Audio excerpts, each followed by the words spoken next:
Halo, selamat pagi pemirsa. Kami hadir kembali dalam iNews Pagi mengkapi informasi Anda di awal pekan pagi hari ini. Ya pemirsa, selain 3 berita utama tadi, kami juga telah menyiapkan sejumlah informasi menarik lainnya.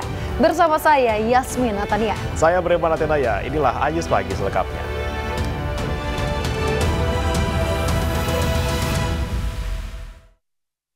Pemirsa, belasan rumah warga di Makassar, Sulawesi Selatan habis terbakar. Diduga kebakaran terjadi akibat korsleting listrik.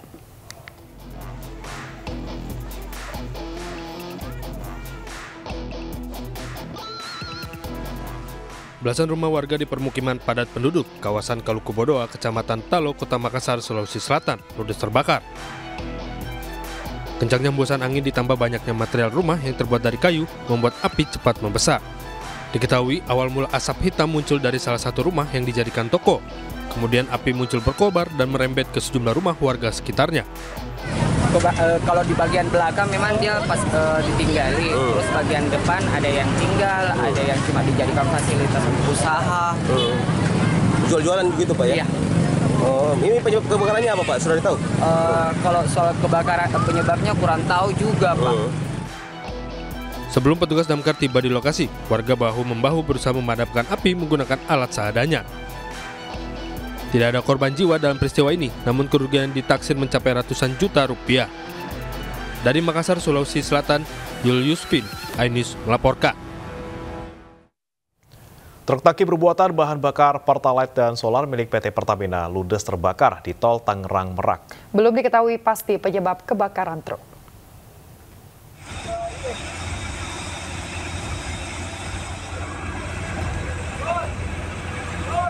Sebuah truk tangki Pertamina terbakar di kilometer 56 Tol Tangerang Merak, Banten. Saat terbakar, truk membawa puluhan ribu liter BBM jenis Pertalite dan solar. Hingga kini belum diketahui penyebab kebakaran. Namun api pertama kali muncul dari bagian belakang truk saat perjalanan dari Cilegon menuju Balaraja. Sopir pun langsung meninggalkan kendaraan yang terbakar itu untuk menyelamatkan diri. Akibatnya kita belum tahu pasti Pak. Yang penting kita ngelihat api itu dari awalnya dari spion kanan kita lihat api terus berhenti. Terus kita nggak kompor lagi langsung gede api Pak. Apa Pak muatannya? Muatannya Pertalite sama solar. Oh, Pertalite solar ya. Rencana mau dikirim kemana Pak? Ke Balaraja Pak. 7 unit mobil pemadam kebakaran dikerahkan untuk memadamkan api. Banyaknya BBM yang terbakar membuat proses pemadaman membutuhkan waktu 4 jam. Ini bahan bakar solar, gitu. Jadi kita kesulitan untuk memadamkannya.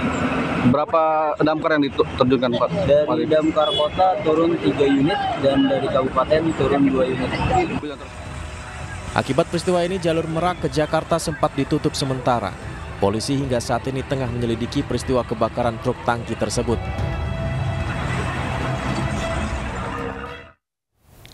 Pemirsa, seorang ibu rumah tangga ditabrak rombongan motor gede yang sedang berkonvoi di Tasikmalaya, Jawa Barat. Akibatnya korban terluka parah di kaki dan kepala.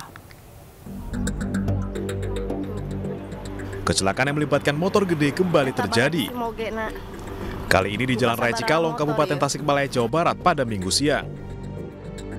Guswawi, ibu rumah tangga berusia 49 tahun, ditabrak motor gede hingga mengalami luka parah di bagian kaki dan kepala. Awalnya korban yang mengendarai motor metik dengan kecepatan rendah hendak berbelok ke kanan dengan menyalakan lampu sen. Namun tiba-tiba korban ditabrak rombongan motor gede yang berkonvoi dengan kecepatan tinggi. Ini mau masuk, itu datang rombongan gitu. Datang rombongan langsung ketabrak ya? Katanya. Saya juga lagi tidur, sudah banyak orang situ kalau Pak Gendong. Lukanya apa aja Pak? Itu yang parah kaki kanan. Hancur kakinya ya Pak ya? Iya. Korban dirawat intensif di RSUD Dr. Soekarjo, Tasikmalaya. Penabrak mengaku akan menanggung semua biaya pengobatan korban. Dari Tasikmalaya, Jawa Barat, Asep Juharyono, iNews melaporkan. Pemirsa, pengendara motor gede yang diduga menyerempet santri di Ciamis, Jawa Barat menyerahkan diri ke polisi. Rekonstruksi atau olah tempat kejadian perkara telah digelar Minggu siang.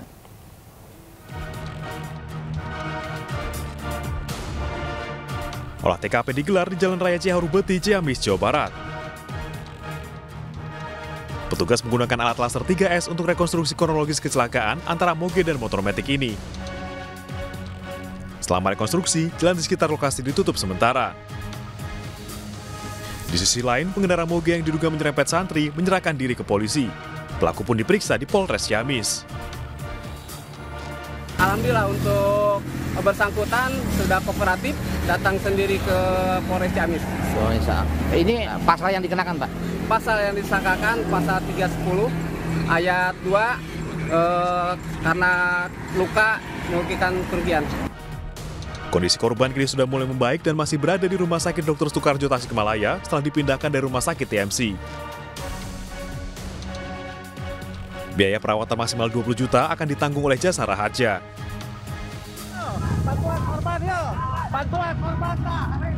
Sebelumnya, seorang santri pondok pesantren Miftahul Huda Al-Abidin diduga menjadi korban tabrak lari rombongan pengendara motor gede pada Sabtu siang. Korban diduga terserempet saat naik sepeda motor dalam perjalanan ke pesantren. Korban pun terjatuh ke pinggir jalan dan terluka cukup parah. Saat kejadian, warga sempat mencoba menghentikan rombongan motor gede. Salah satu anggota rombongan motor gede sempat berhenti, namun kembali melanjutkan perjalanan. Tim Liputan iNews melaporkan. Tim SAR Kendari berhasil mengevakuasi sebuah kapal yang terombang-ambing selama 6 jam di tengah laut. Kapal yang membawa puluhan penumpang itu mengalami mati mesin akibat diterjang gelombang tinggi.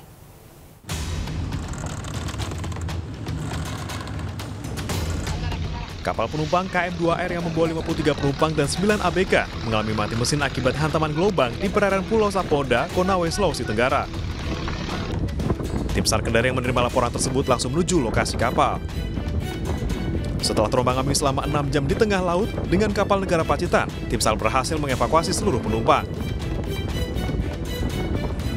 Salah satu penumpang menceritakan sempat terjadi kepanikan ketika mengetahui kapal mati mesin, ditambah dengan tingginya gelombang. Iya.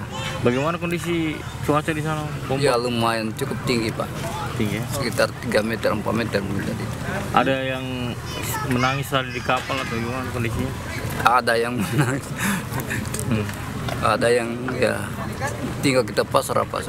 Ya, pada pukul 9.00 pagi tadi itu KM 2R melaksanakan pelayaran dari menuju Kendari. Namun sekitar pukul 11.30 WITA ada terjadi kerusakan mesin dan mengakibatkan mesin induk. Tidak ada korban jiwa maupun luka dalam kejadian ini. Setibanya di dermaga kantor SAR Kendari, seluruh penumpang kapal diperbolehkan pulang ke rumah masing-masing. Dari Kendari, Sulawesi Tenggara, Febriono, iNews melaporkan.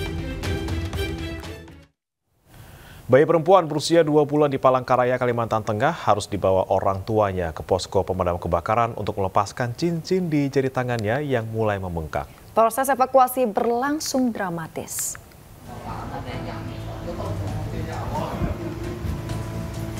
Tim rescue damkar Jalan Diponegoro, Palangkaraya, Kalimantan Tengah berupaya melepas cincin emas pada jari bayi berusia 2 bulan yang mulai memerah dan membengkak.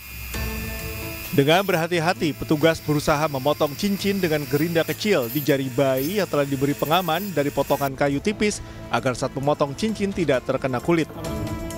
Dalam waktu 40 menit, petugas akhirnya berhasil memotong cincin yang melekat di jari bayi dengan aman.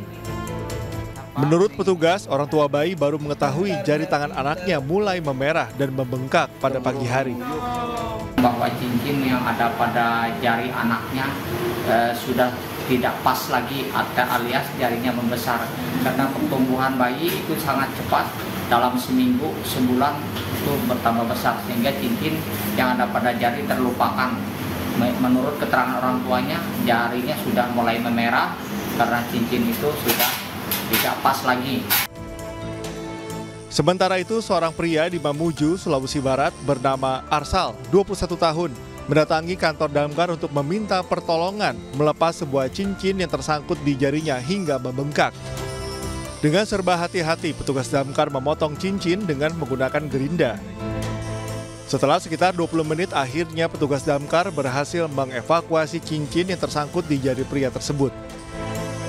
Dari Palangkaraya dan Mamuju, Freddy Christian dan Adisata, iNews melaporkan. Seekor sapi betina dengan bobot sekitar 60 kg terperosok ke dalam sumur tua sedalam 15 meter di Kecamatan Tompo Bulu, Kabupaten Maros, Sulawesi Selatan. Bobot sapi dan luas sumur menyulitkan petugas saat evakuasi.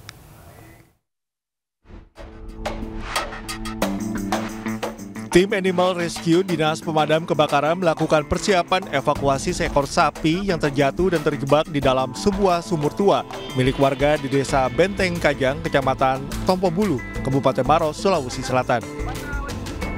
Proses evakuasi dilakukan menggunakan tali, lalu petugas turun ke dalam sumur kering sedalam 15 meter dengan teknik vertical rescue. Petugas awalnya menutup mata sapi dengan kain agar tidak meronta saat akan dinaikkan ke permukaan tanah. Proses evakuasi sempat menyulitkan petugas. Selain karena sapi memiliki bobot sekitar 60 kg, diameter sumur yang kecil juga menghambat proses evakuasi. Ini awalnya sapi ini yang baru dibeli oleh yang punya, mungkin dia belum tahu situasi dan kondisi di situ. Nah, dia terjatuh dalam sumur. Sumurnya itu mungkin yang sumur tidak terpakai. Nah, ke dalam sumur itu ada 11 meter. Sebelumnya sapi yang baru dibeli oleh warga ini dilepas liarkan di belakang rumahnya pada pagi hari. Namun saat sapi mencari makan, diduga terperosok ke dalam sumur tua sedalam 15 meter. Dari Makassar, Sulawesi Selatan, Wahyu Ruslan, iNews melaporkan. Pemirsa, News Pagi akan kembali usai azan subuh untuk wilayah DKI Jakarta dan sekitarnya. Tetaplah bersama kami.